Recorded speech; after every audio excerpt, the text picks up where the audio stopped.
"Sir, can I slip under your coat?" The young girl whispered. The silent rancher froze in shock. New Mexico Territory, spring of 1873. The desert stretched for miles, hot, endless, and unforgiving. A freight train carved its path across the sun-cracked land, its iron wheels rattling like bones on the edge of the world. Inside the last passenger car, the air was dry, still, heavy with dust and resignation. Most of the men inside sat slumped in silence, hats low, boots dirty, eyes dull with the wear of living too long in a land that offered too little. At the very end of the car sat a man alone, broad-shouldered, towering, quiet. Silas Boone. He wore a long tan duster coat, faded at the edges, but strong. It draped over his frame like a cloak built to weather dust storms and bullets alike. His hat shaded a square, sun-worn face. His eyes, cold and unmoving, stared out the window at nothing in particular. He looked like a man who had stopped expecting things a long time ago. He had not spoken since boarding, nor had anyone tried to speak to him. Then the door at the far end opened with a metallic groan. A girl stepped in. Young, barely 18, with wind-tossed hair and dirt streaking her cheeks. Her dress hung loose and ripped, too thin for the desert wind. Her boots were too big, obviously not hers, laces dragging across the splintered floor. She was breathing fast, glancing back over her shoulder every few steps. Her eyes searched the car, wild and desperate, landing on the quiet man in the back. She moved toward him, clutching a canvas satchel to her chest like a lifeline. When she reached his bench, she stopped. "Sir," she said, barely audible. Her voice cracked with the dryness of fear. "May I slip under your coat?" Silas didn't look at her, not at first. Then slowly, he turned his head. His eyes met hers. They were wide and red-rimmed, but not dull, not empty. There was still a flicker of fight in them, buried beneath the dust and dread. "Please," she whispered again, "do not let them take me." Silas blinked once, his jaw tightened.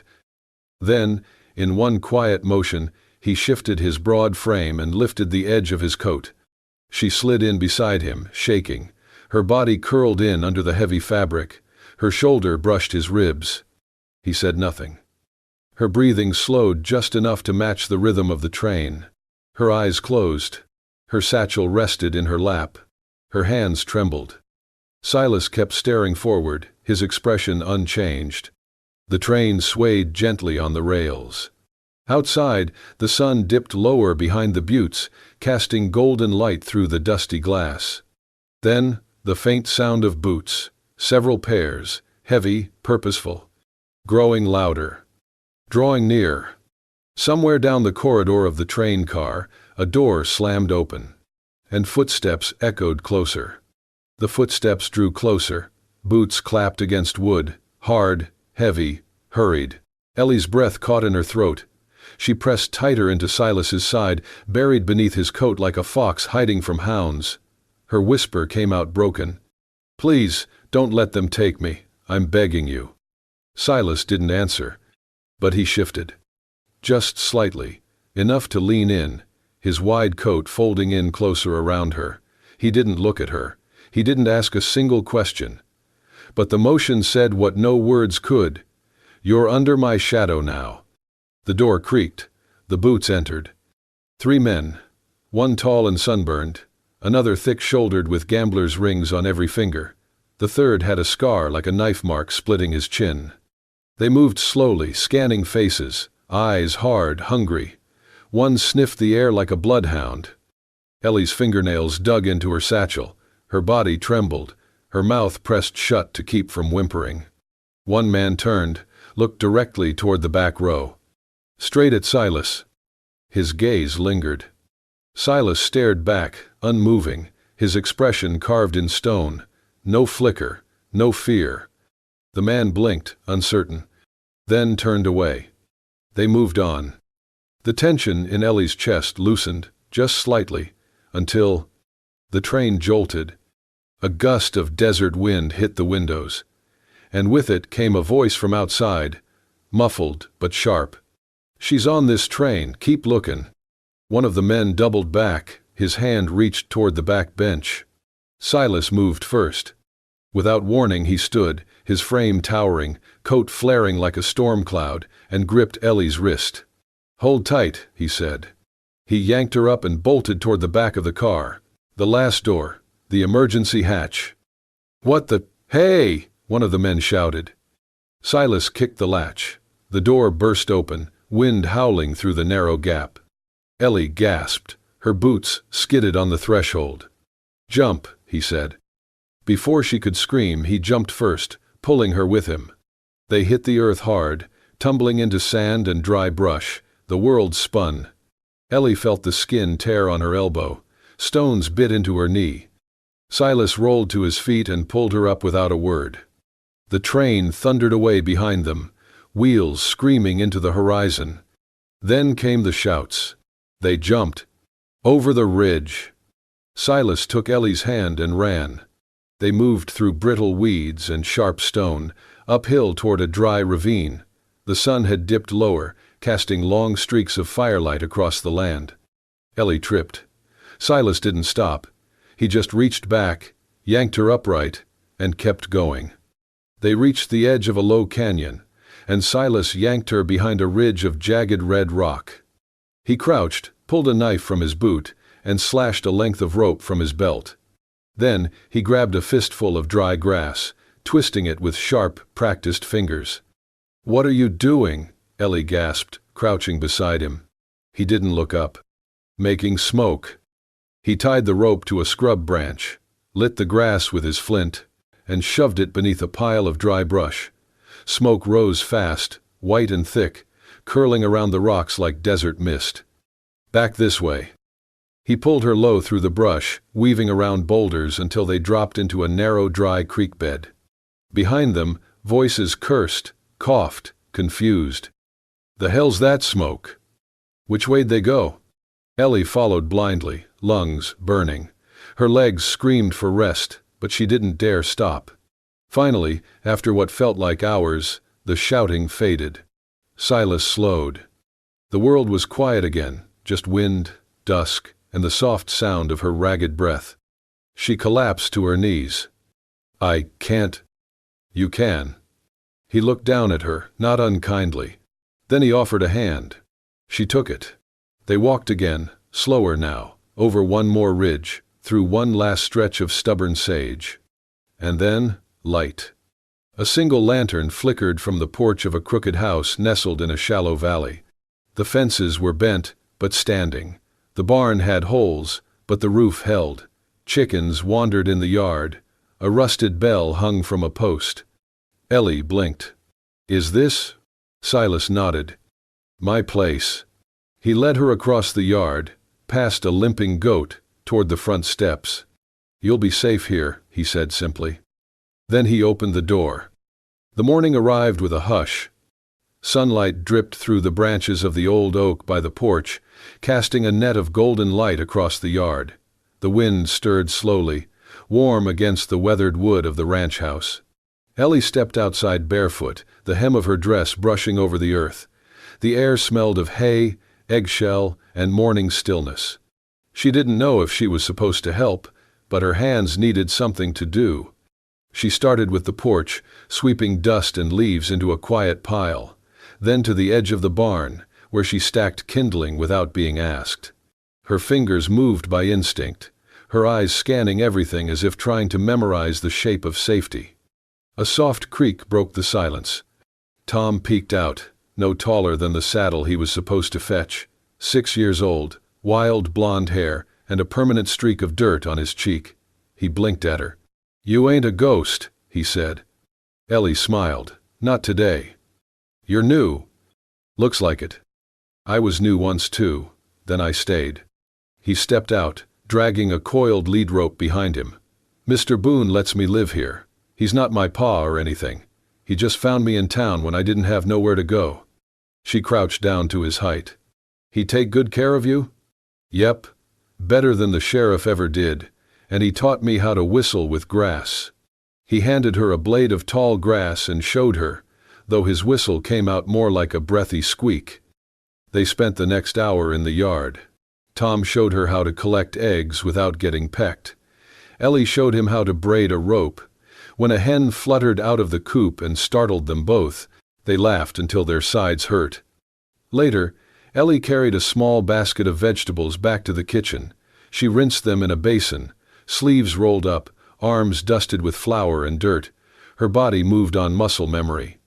It felt like a life she had almost forgotten. Inside, Silas was already seated at the table. Tom hopped up beside him with a thud.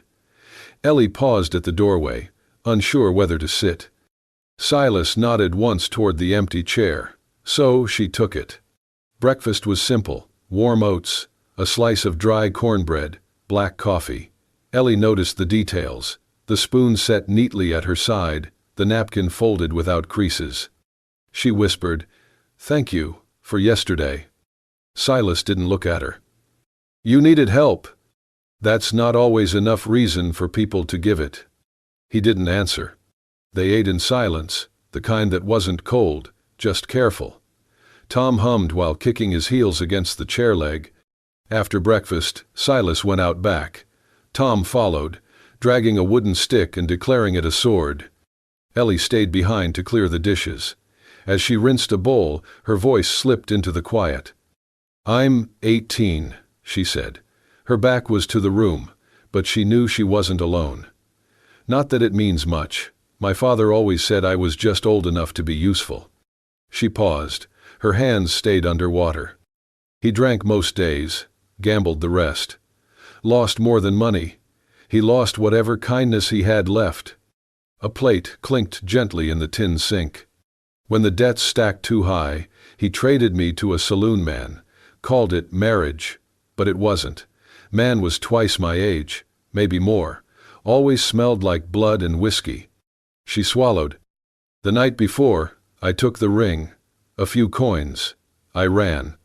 Her voice dropped. "They've been after me since." The dish slipped in her grip, then steadied. Behind her, the sound of a chair scraping back. A quiet step. Silas appeared beside her, took a towel, and began drying the plates. He said nothing. She didn't look at him, but her voice softened. "I didn't think I'd make it past the train. Then you—" She trailed off. Silas folded the towel with practiced hands. Outside, Tom shouted something about sword fighting a cactus. His voice echoed across the yard. Ellie turned toward the window. And for the first time in days, she laughed. Not forced, not polite. Just laughed. Silas looked at her. Something in his eyes shifted. The corner of his mouth twitched. Not quite a smile, but the closest thing to it in a long, long time. The days passed without incident, and with them came the slow settling of silence that no longer felt like tension, but something closer to peace. Ellie fell into the rhythm of the ranch, as if she'd always belonged. Mornings began with the soft creak of floorboards and the smell of damp earth. She swept the porch, fetched water in small pails, folded laundry, warmed by the Sunday at noon. She chopped vegetables for stew or mended Tom's shirts where the elbows had frayed from too many imaginary sword fights with fence posts. Silas, true to his nature, remained quiet, moving through each day like part of the land itself, reliable, solid, unspoken. He repaired the corral post by post, patched the barn roof without fuss, and cleaned his tools with the same care he gave to saddles and silence. Their words were few, but something was beginning to fill the space between them, something slower than speech and softer than certainty. One afternoon, the light had turned amber and long shadows stretched across the pasture. Ellie wandered to the fence line, her skirts catching in the weeds, her fingertips brushing over the wild grasses. There, nestled between two rocks, she spotted a small bloom, a single wildflower with pale yellow petals and a trembling stem. It looked out of place, fragile, in the dry soil, but it stood. She plucked it gently and carried it back toward the house. Without a word, she placed it on the wooden step outside the front door. Nothing grand, nothing wrapped, just the bloom resting against sun-bleached grain. That evening, Silas found it. He stood for a long moment at the top of the stairs, staring down at the flower as if it had no business surviving here. Then he picked it up, almost reluctantly, and disappeared into the house. Later, when Ellie passed the small writing desk tucked in the corner of the main room, she noticed his old leather-bound notebook left open on the edge. Pressed neatly between 2 pages was the wildflower, flattened but carefully placed. She said nothing. The next day, when Ellie walked by the stable on her way to bring in the wash, she noticed a change in her usual resting spot, the flat stone beside the paddock, where she often sat after chores. A folded piece of oiled hide had been laid across the stone like a cushion, and beside it sat a wooden cup filled with cool water, the rim still beaded with condensation. She paused, one hand on the laundry basket, and smiled. There were no names attached, no notes, no explanations, but the message was as clear as if it had been carved in oak. She sat for a while that afternoon, sipping the water, eyes watching the sky.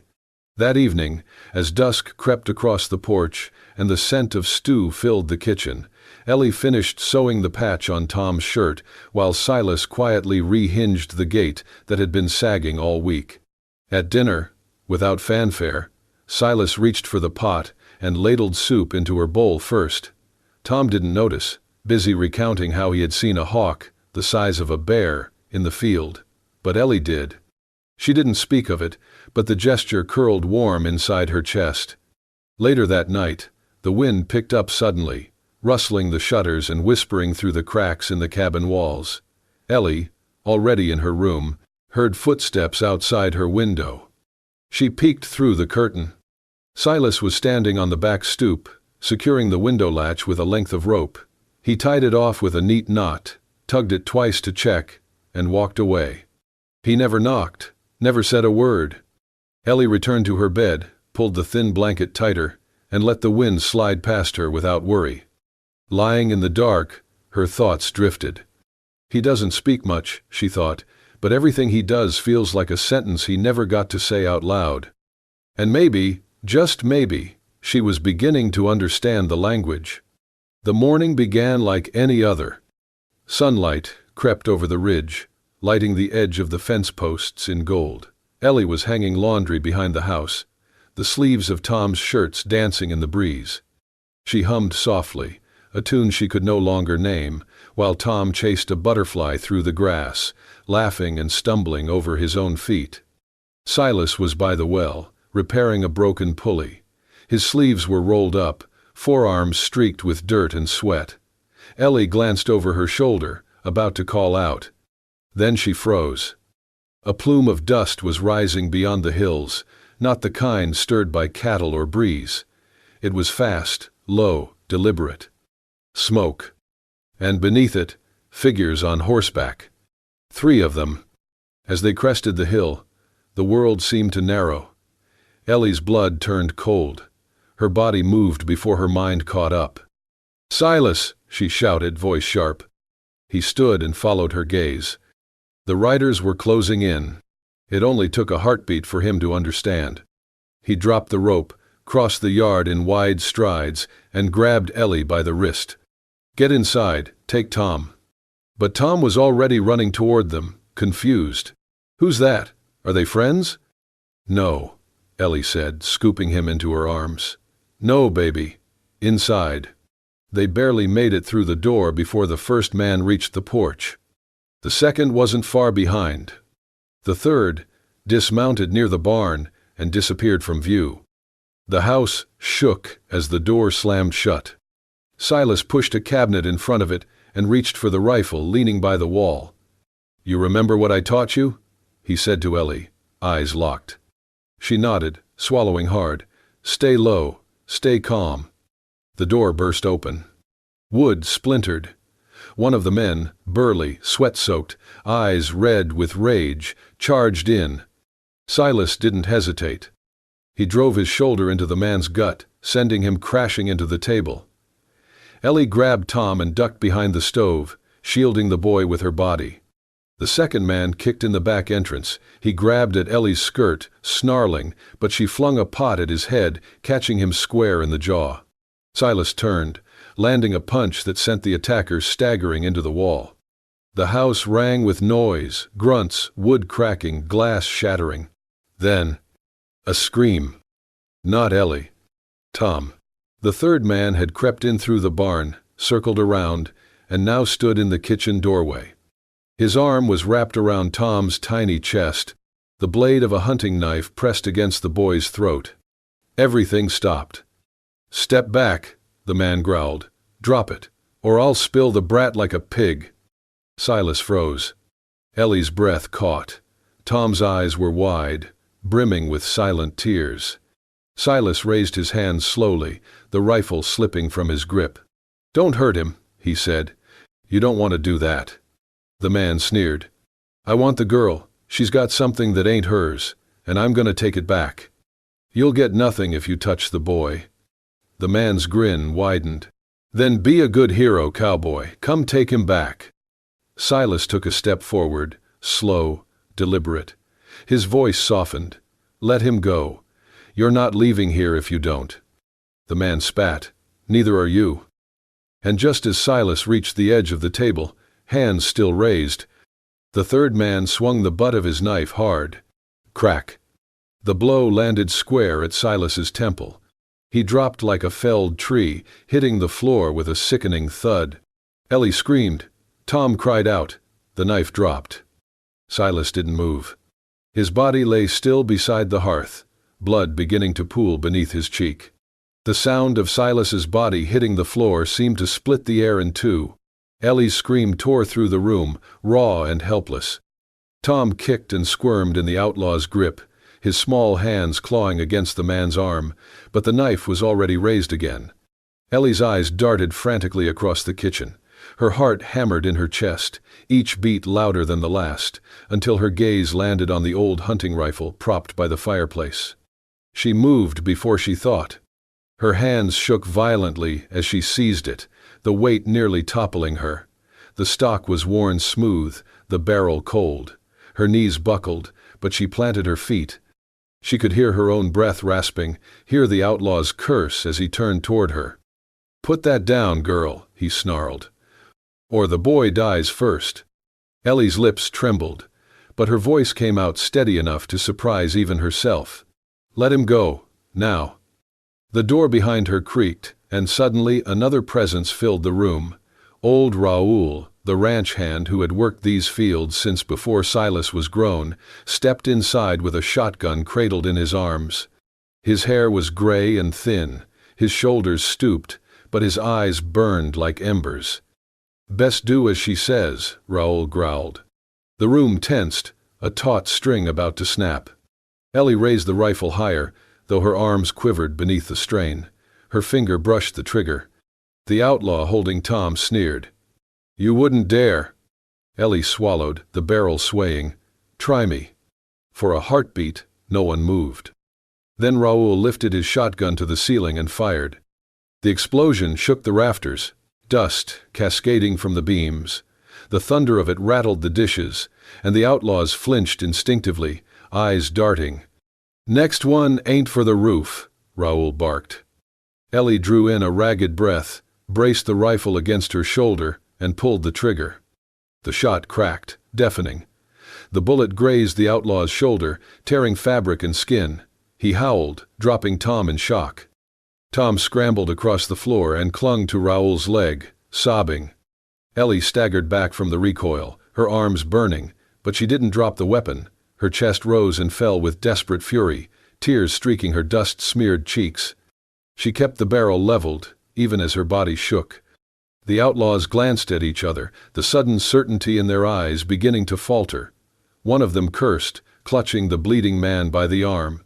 "She's crazy, let's go." Another shot from Raoul split the air, this one grazing the porch as the men scrambled for the door.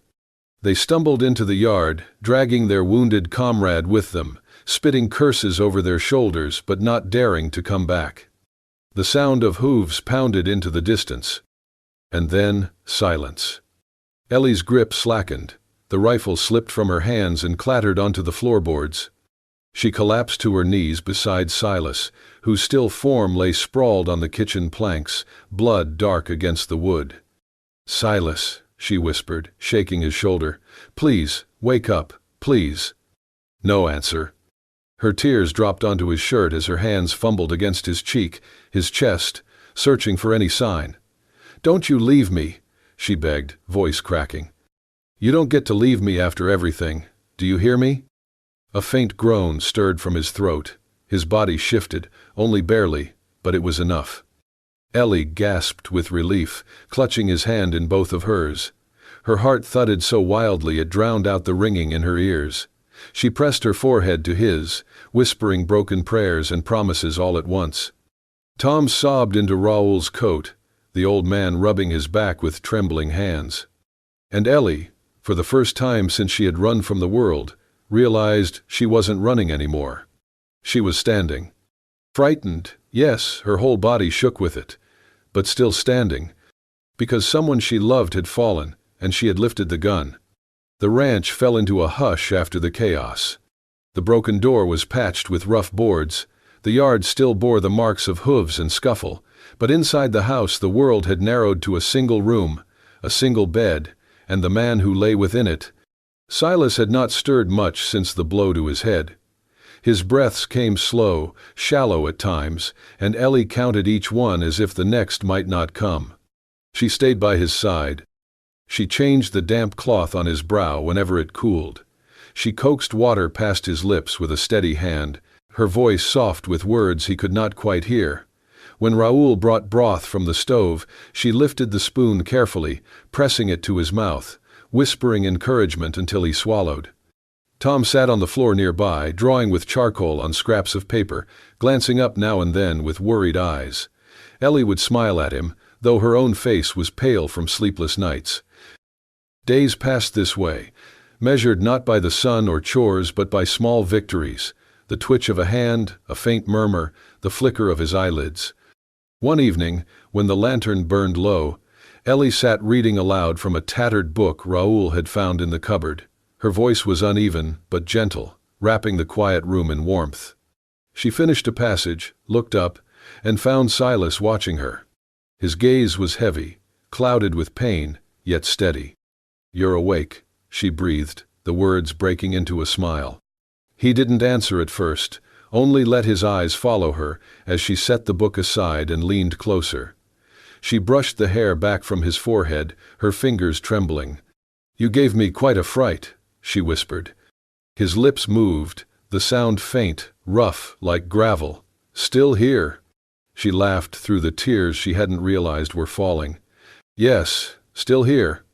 The next day, she fed him spoonfuls of warm porridge, slowly, patiently. Each time, she held the spoon steady until he managed to swallow. She dabbed the corners of his mouth with a cloth, her touch tender, almost reverent. They spoke little, but the silences were no longer empty. They were filled with the weight of things neither dared to name aloud. When he drifted off again, Ellie sat by the bed, resting her head on the edge of the mattress, her hand near his. She didn't notice when his fingers moved, until they covered hers. Her breath caught. She looked up, met his eyes, and saw the truth in them, unspoken but certain. He held her hand, not tightly, but as if grounding himself to the world through her. Ellie's voice was barely above a whisper.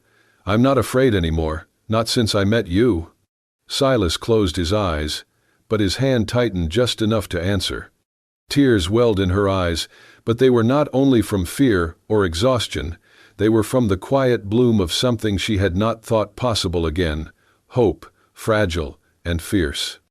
The ranch was scarred, the world outside still dangerous, but in that small room, beside that bed, she felt a certainty stronger than either. She wasn't running anymore. She was staying. Weeks passed, and with them, the wounds of that violent day faded into scars. The door had been mended, the yard cleared of broken boards, the smoke-stained air replaced by the sweet scent of early summer grass. What had once felt fragile now carried the weight of permanence. The ranch was alive again. Tom's laughter rose high across the pasture as he chased after a butterfly. his small boots kicking up dust that sparkled in the sunlight. Raoul leaned against the porch rail, pipe in hand, watching with quiet pride. Near the fence line, Silas worked with a steady rhythm, hammering nails into the posts, shoulders strong though still marked by bruises that had not fully healed. His movements were patient, each strike deliberate, as though rebuilding more than just wood. Ellie came walking across the yard, a bucket of water balanced against her hip. The sun glowed on her hair, and for a moment Silas paused, watching her approach.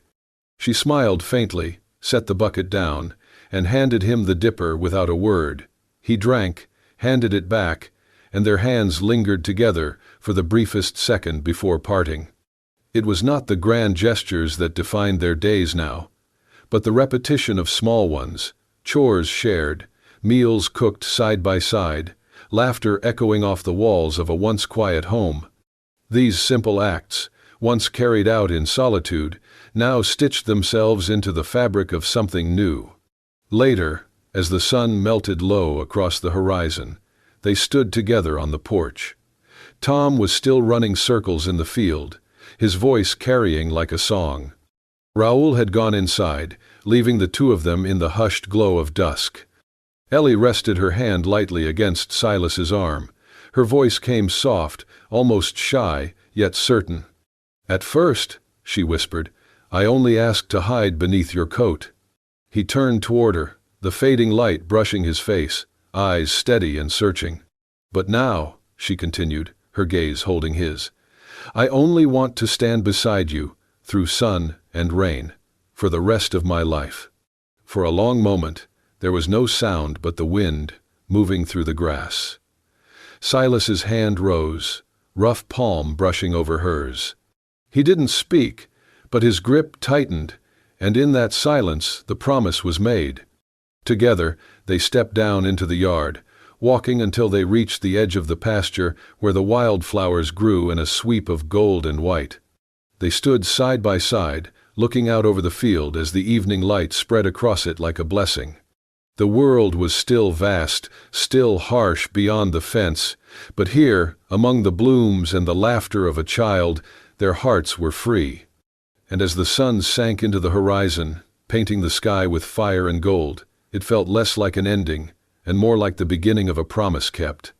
And that was the tale of a girl who once begged to hide beneath a stranger's coat, only to find a home beneath his heart.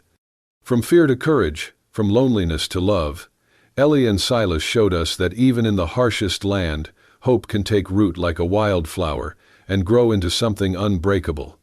If this story moved you, don't forget to hit that hype button and subscribe to Wild West Love Stories for more unforgettable journeys of love, loss, and redemption on the American frontier. Because out here, where the wind carries secrets and the land holds scars, every love story is a legend waiting to be told.